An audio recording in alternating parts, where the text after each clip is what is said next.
Yo, what up? Welcome to Mo Boxing No Problem. I'm Jose Ramirez Jr. and in this Canelo Charlo fight week. So, of course, we had to break down the big fight. I am joined today by Axel, Alfred, Zeke, and Jerry. I'll let you guys kind of do your introductions, let people know where you're from and what channel you represent.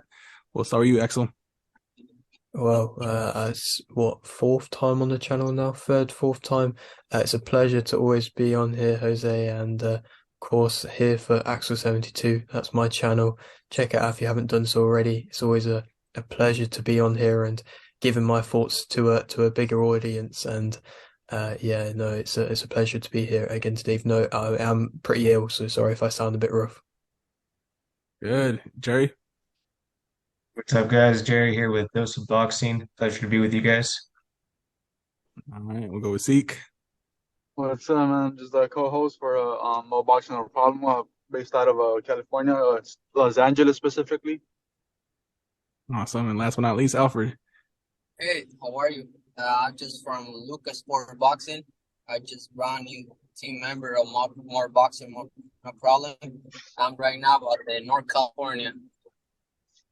Excellent, excellent. Well, before we get into our predictions, let's talk about just the lead up to this fight, Canelo Charlo. What have been your thoughts on the, kind of the press conference, the initial one, and most recently now the grand arrivals and yesterday's press conference? We'll start with you, Jerry. And it kind of seemed like everything was, respectable, like starting up and whatnot. And it kind of seemed like, leading in more to the fight, Canelo pointed out, he's like, I hate being fake. He's like, he doesn't like the fact that, there's that history, whereas Charlo has, talked bad about him in the past and whatnot. And it just seems like things are finally starting to heat up and the fight's starting to, build up. What are you, Axel? Yeah, no, there's gonna always take a lot for Canelo to seem kind of riled up in a press conference or anything like that. But something I'm liking with what Charlo's been saying as of recent is he seemingly is confident. He says he's going to try stop Canelo and well, he says he is going to stop Canelo, and I feel like that is the right mindset that he has to have going into this fight. He can't really respect Canelo too much and has to really be able to go into a fight and impose himself from the get-go. And so from mentality standpoint, I'm liking what I'm hearing from Charlo. Canelo, like as per usual, doesn't really give away too much, but so far it's making for an interesting build-up. Absolutely. What are your thoughts, Alfred? How's the build up been for you? Okay, so actually, Canelo all the time looking secure, really. Canelo looking good, secure all the time. Charlie looking good also. Hmm?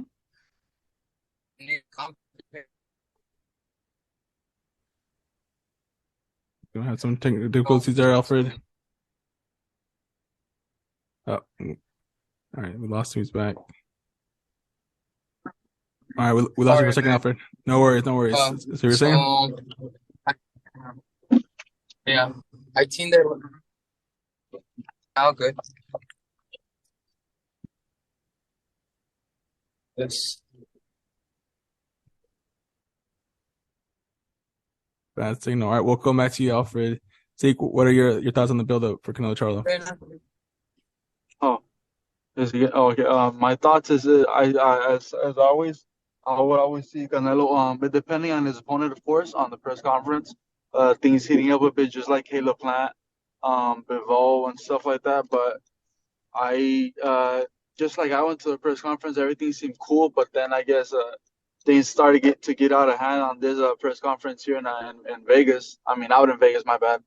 And I'm not sure. Well, Canelo looks calm and ready, like always, But yes, things starting to get heated. But I just I see the dog in Charlo, and well, Canelo, it's his division. He knows what to do. So he's gonna, as he said to Charlo, he's gonna he's gonna see the real skills. But I mean, hopefully, the best. I'm more on Canelo's side, but may the best man win. Yeah, no, I think I agree with all you guys. It definitely was initially a very respectful press conference in Los Angeles, New York. Some people were saying a little too respectful from both sides, but it was one of those fights where both of the resumes kind of just sold the fight. You know, it was going to be undisputed versus undisputed. So there wasn't a huge need for the trash talk, but with it being so close to the fight, I think we are seeing the dog in Charlo coming out, and it was a much less respectful press conference on both sides. I think my favorite quote that stood out from yesterday was just Charlo saying he's a lion. You know, he's going to find out that skills. And Canelo said, well, I don't know what animal I need to say that beats a lion, but I am that animal. You know, and I think that I made it on social media has been quoted. I think goes to show that both of them are coming for winning to win. You know, neither one's underestimating each other, which is, you know, we're in for a treat. All right, so now let's get into it. How do you guys see the fight playing out, and who do you have winning? We'll start with you again first, Jerry. So basically, the way I see it is for Charlo to walk away with a win, he's going to have to implement pretty much the same concept that Bivol had, you know, being the bigger guy. He's gonna have to keep him at bay, you know, hit him with some jabs, some straights, lateral movement and whatnot.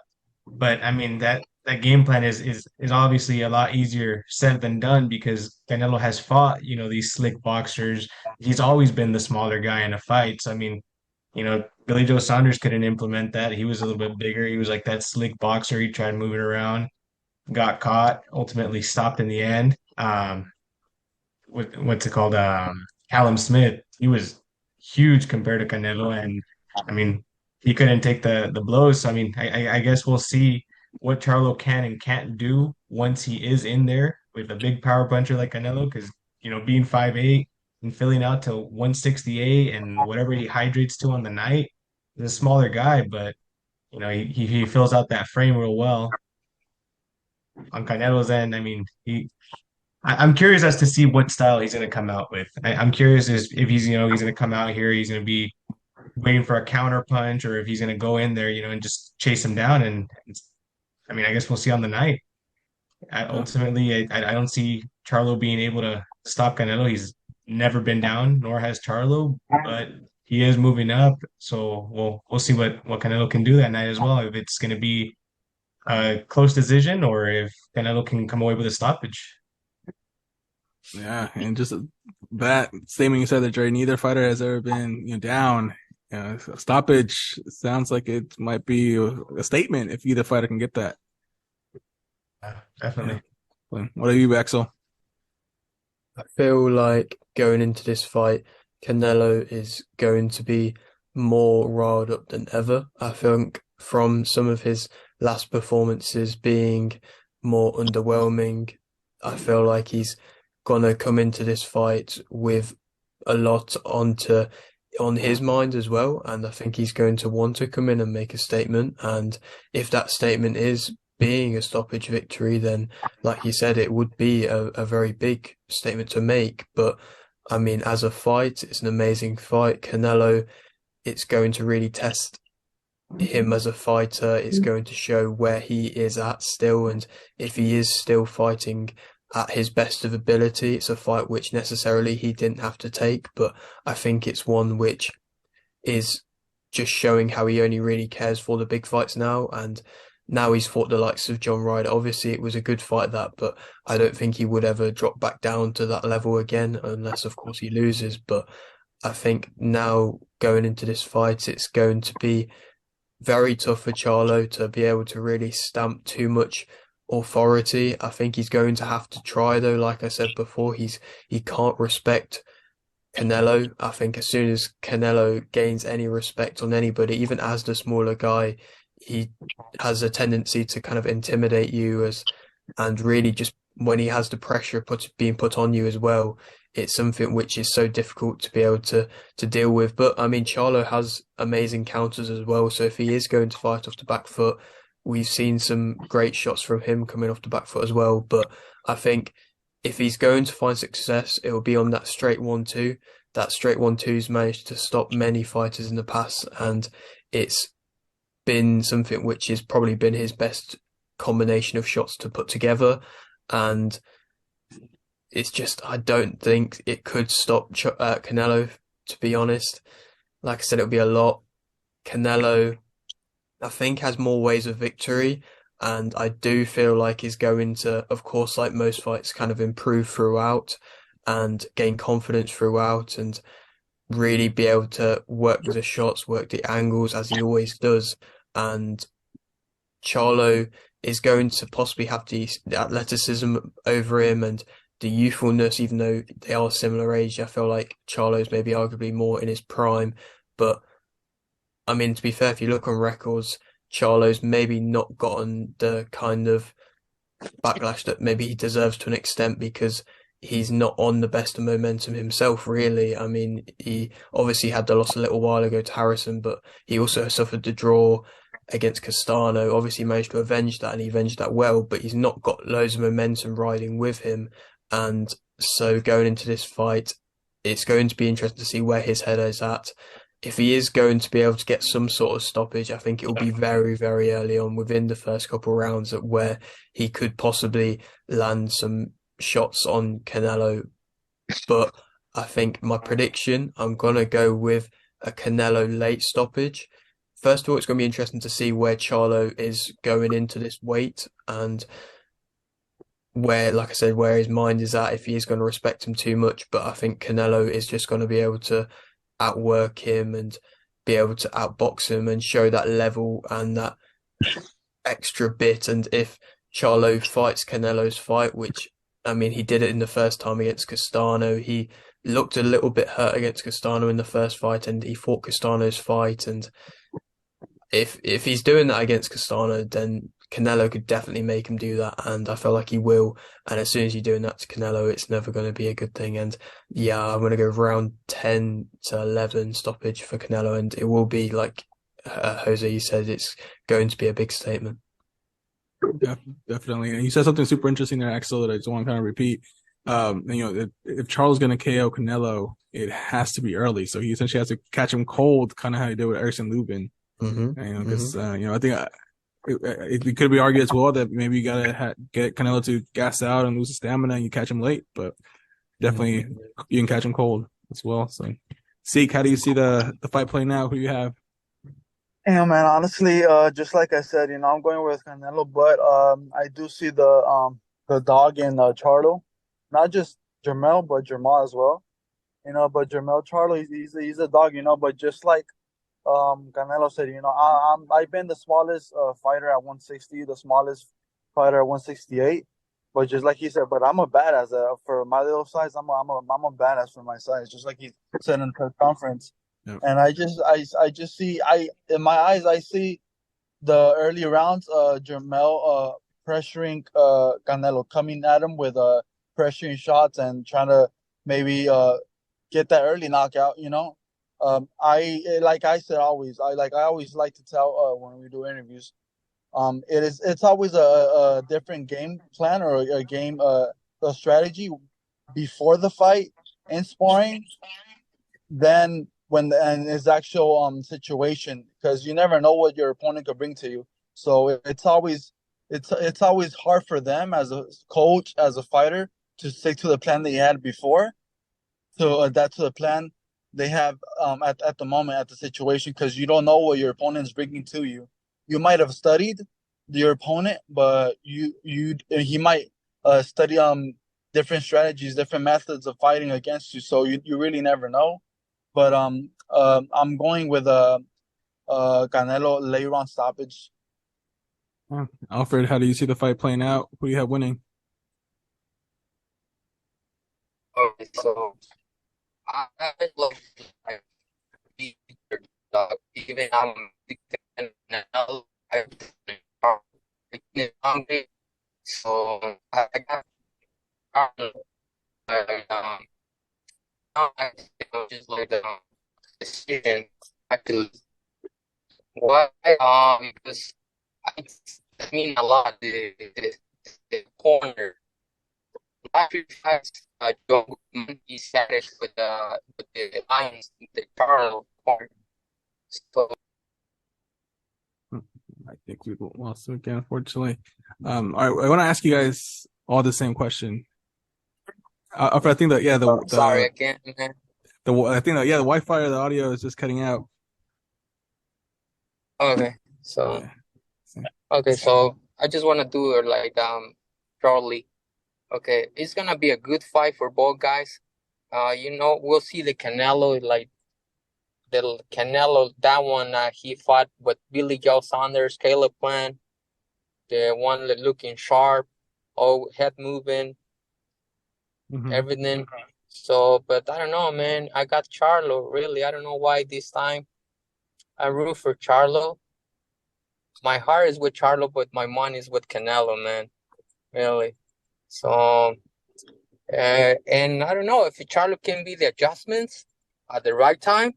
It's gonna be a good one because like the later rounds, Canelo is getting like the histamine is just he looks tired at the late rounds, and that's when like Charlo like move up.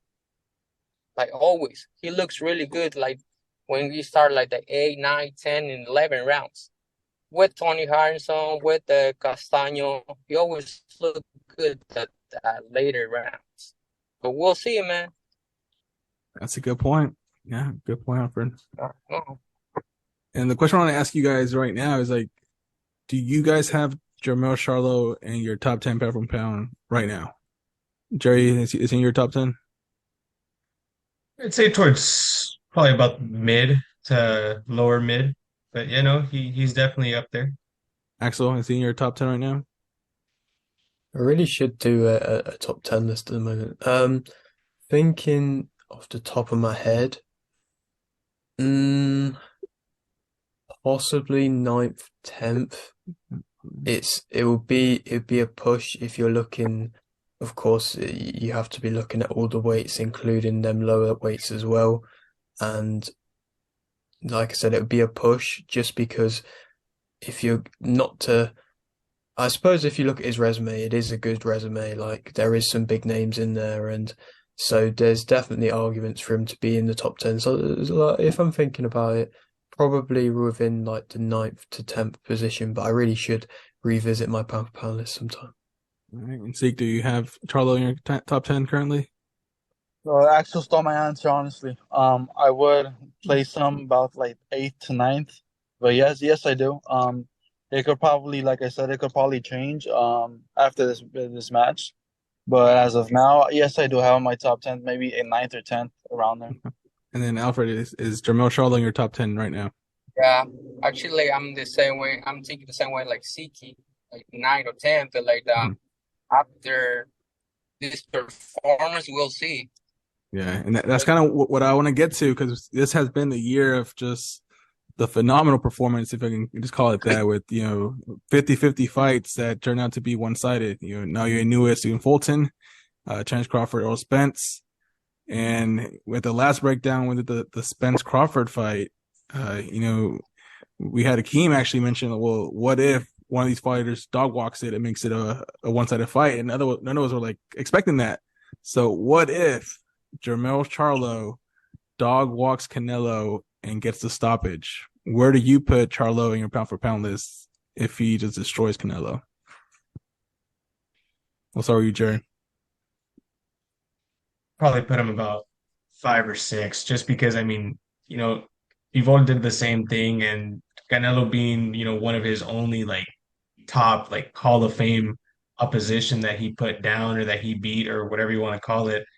He didn't automatically go up to like that number 1 or number 2 position, whereas you have fighters like Inoue who's been conquering division after division, Terence Crawford, 2-time undisputed, Alexander Usyk being starting his career I think it was like super middleweight around there. I think so. And moving up all the way to heavyweight to being the unified champion. Like there's a lot of things that go into going into the very top 4, top 5. I feel like he'd hit the mid table at least. What are you for you, Axel? I think if this was a couple years ago, then you would probably shoot Charlo to number 1, number 2.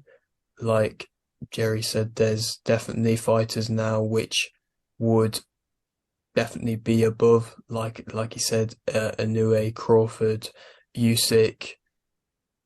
There's arguments for the likes of like a Tank or a Haney, but if I'm thinking literally where would I put Canelo, probably within fifth to sixth.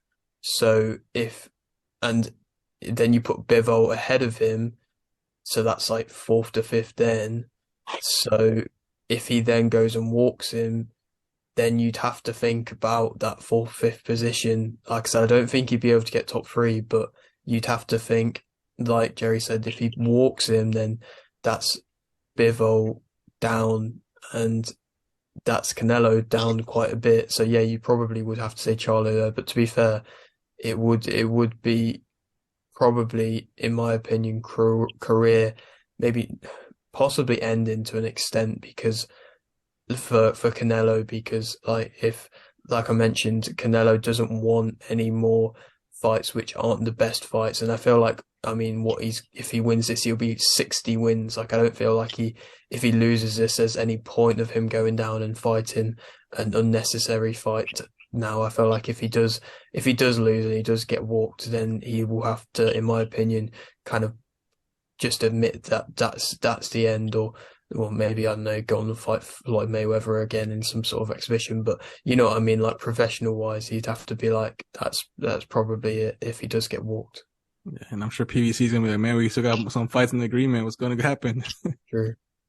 Zeke, hypothetically, Charlo KOs Canelo, one-sided fight. Where are you putting Charlo now in your pound for pound?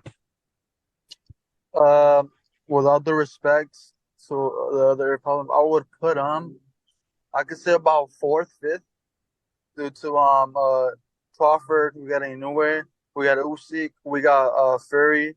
You know, just like I said, every time there's a perfect match, just like this one, or I could say Reggie's versus Haney. The table changes every time. Let's say Canelo can't stay for a whole year pound for pound, or Crawford. It changes every single time. But if Charlo gets the win, I'll place him around fourth to fifth place. Yeah, of pound for pound. Yeah. Excellent. And then Alfred, what about you? Where will you place Charlo if he gets a KO with victory? Actually, I put him number 4 because he's 2 times undisputed, 2 different divisions. Yeah, and then let's not forget the 2 division jump from 54 to 68. Yeah, Pretty I impressive. don't know. I will put like exactly number 4. Yeah, I agree. So I think somewhere in the top 5, top 3 would make sense for that.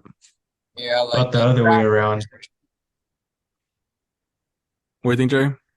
I was saying, what about the other way around? Do you guys see this doing anything positive for Canelo, or do you guys see it the same way that he implemented for Crawford beating Tank and for him beating Crawford, that it's like, oh, the smaller guy, it's the smaller guy, that claim that they have out there?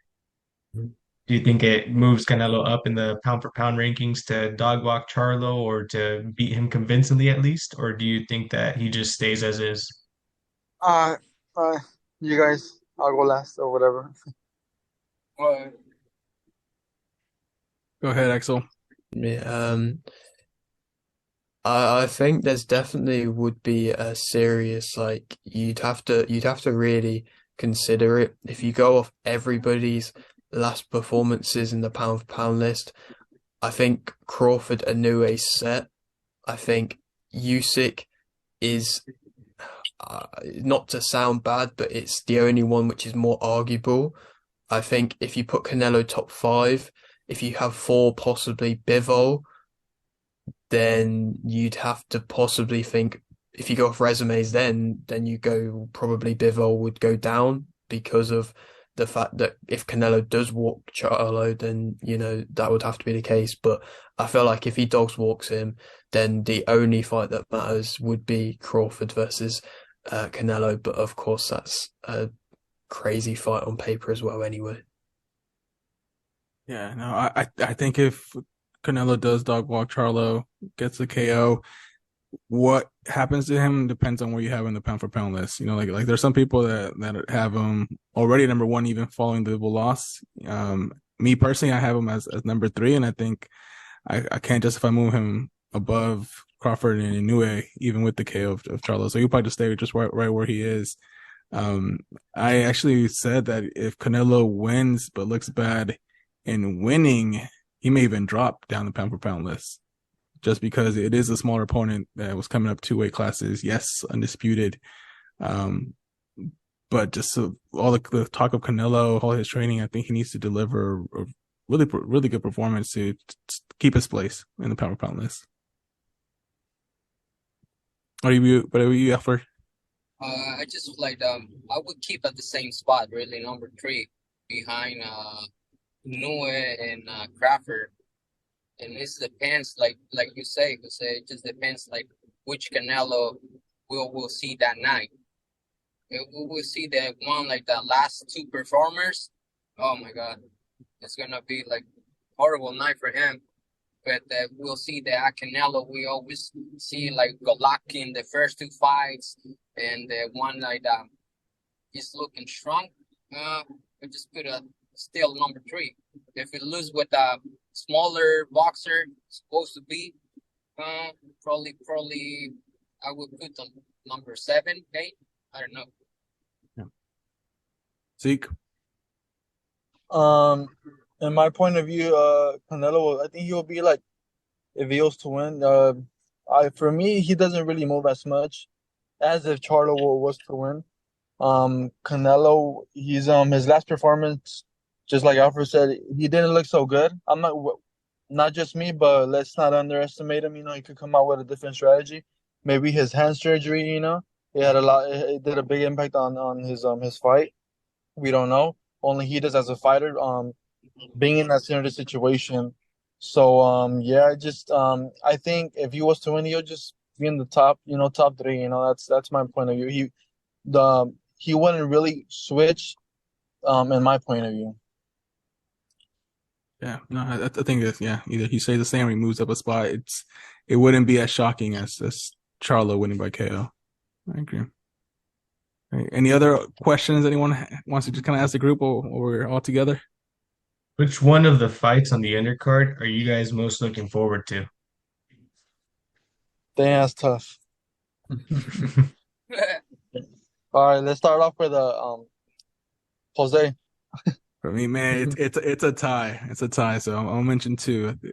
It's I think number 1 is Ramos versus Lubin. I think a lot of people now are starting to know about Jesus Ramos, especially after what he did to Spencer, and Lubin is, I don't want to say a gatekeeper, but he's at that top level at the 54 pounder. Has been with the Charlos, been with the Fundora.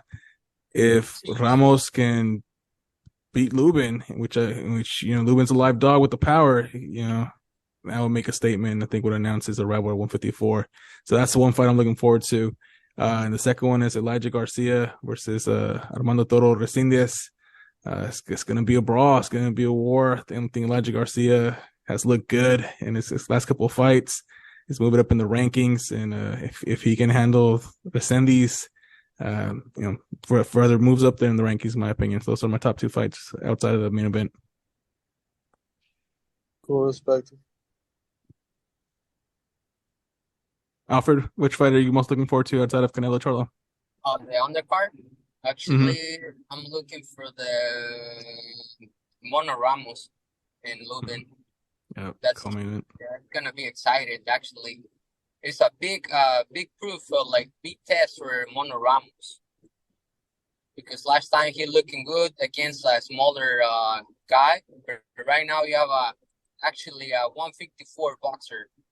He's on the weight. He's proved everything. After he lost, he's getting a new Lubin. So we'll see. It's gonna be a good one. Probably he don't got to the distance. Probably 8 or 9. Gonna be a good one. Axel? Am I wrong? I haven't overly studied the undercard for this. Obviously, the Lubin Ramos fight is going to be a good fight. I'm expecting that to be a good fight. Which card is the one with the Ugas? Is it Barrios fight? This one as well. This one. Yeah, this one. Yeah. I've seen some of the, obviously, technical wise, it might not be the best of fights, but on paper wise, I feel like it is quite a good matchup, and I feel like it's going to be quite a fun fight. And which Oh, I forget which creator it is. We've had him on this channel. Punchlights Boxing. Yeah. He's been making me crack up on Instagram on some of the stuff he's been posting about it. It's actually getting me quite excited for it, to be completely honest. So I feel like that fight on paper might not be seen as the best fight, but I feel like it definitely could be a fight that could end up lighting up the undercard a bit. Okay. Zeke. I'm gonna go in a different way here, just because I'm excited how this young upcoming fighter. What does he bring? But I'll go with the Kermel Moden and Ezekiel Flores. I want to see that fight. I was gonna say Kermel versus me. Nah. But I'm excited to see. I mean, although I might be at work, I'm not be able to watch it. But I want to see what Kermel Moden is about. I know it's his his debut, but I want to really see this fight. I'm interested in this fight. If he looks good, Lee Wood's next. Yeah. Just kidding. We were But lucky enough to find some of that footage online because it's not even going to be televised. it's a shame, Yeah, I I know. know. But I What, mean, what about you, Jerry? personally, I'm looking forward to most is the opener, just because my favorite type of fight is it's a brawl. I mean, I love the boxing style and I love it, but I mean, I like Putazos. It's getting And raw, and man. they both come out and stated it, like we've seen how Armando Resendiz fights and how he was able to get hurt out of there. Got that Mexican style, and Elijah does great with that style. When he was fighting versus Vidal, not his previous fight, he didn't look so great his previous fight, and but the one before that, I mean, Vidal was coming and trying to bring the fight to him, backing up Elijah to the ropes in the beginning, and Elijah ultimately got the better of it and managed to stop him. So curious as to see if he can pull that off against Resendiz, who has only lost once in his career, and he was down in the second on that fight. But I mean, Elijah's got power, and I'm curious as to see how that plays out. They're both real young. Elijah's what, 20 years old, and Resendi's only 24, and they both want to contend for a title, and this will definitely place them right there on top four at least in any sanctioning body at 160. Agreed. Anyone have anything else? All right, I think we can wrap up. Everyone tune in on Saturday, September 30th to see Canelo Charlo. It's going to be a great